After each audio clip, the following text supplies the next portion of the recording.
Welcome to Today of All Days, episode 94. Can we just do this tomorrow?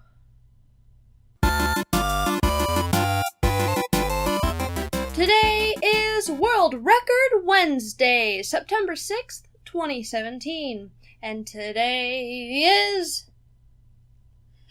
Great Egg Toss Day! Egg tossing is a game that dates back to at least the Middle Ages. In Britain, during this period, churches would incorporate egg-throwing games into their Easter celebrations. One variation of the game included an egg toss that went around the pulpit until the clock struck 12, at which time whoever was holding the egg got to keep it. These days, egg toss is most often played with teams of two. The object of the game is to throw the egg back and forth and increase the distance from one to each other until there is only one team left with an unbroken egg. The golden egg.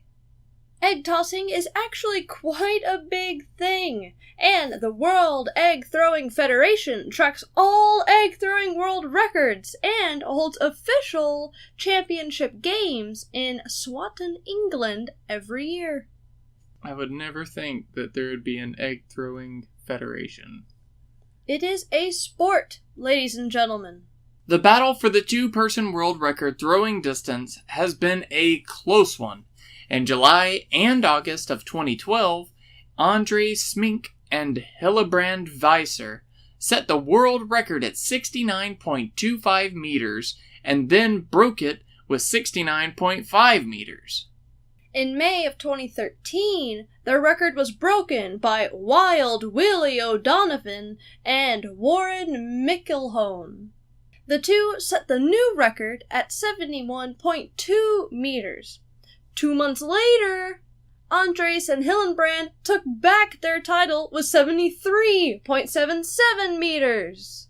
In 2014, Andre and his brother Bach set yet another record at 76.26 meters. This year, on June 25th, Robbie Hollander and Nick Hornstein crushed the record, setting a whopping 81 meters. Now, that is 265 feet that they chucked this egg across almost a football field without breaking it. I understand at that point why it's considered a sport. This isn't your backyard game, folks. This is crazy stuff. How do you even throw an egg across a whole football field? I also wonder, do they have to start, at, face to face and toss it back and forth and get to that distance? Or can they just go to their furthest distance and just chuck it?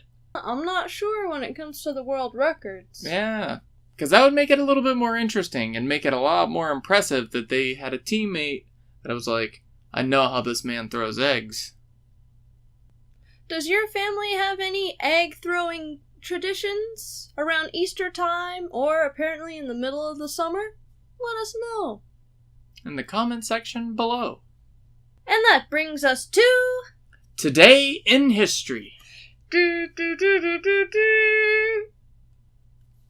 1819, American inventor Thomas Blanchard patents the lathe.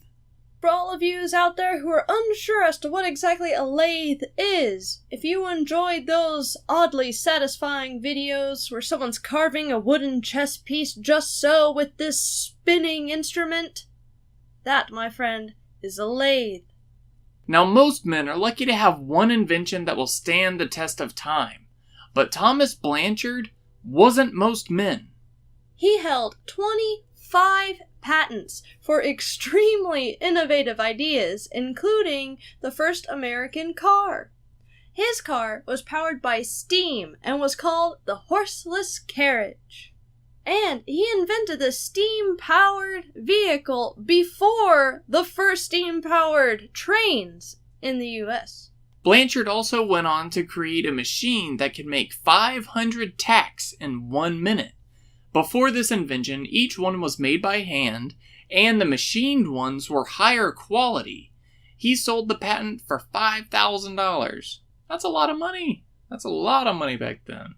The thing about Thomas Blanchard is he seemed to be a man that could always create a better, more optimized way of doing things while increasing the overall quality at the same time.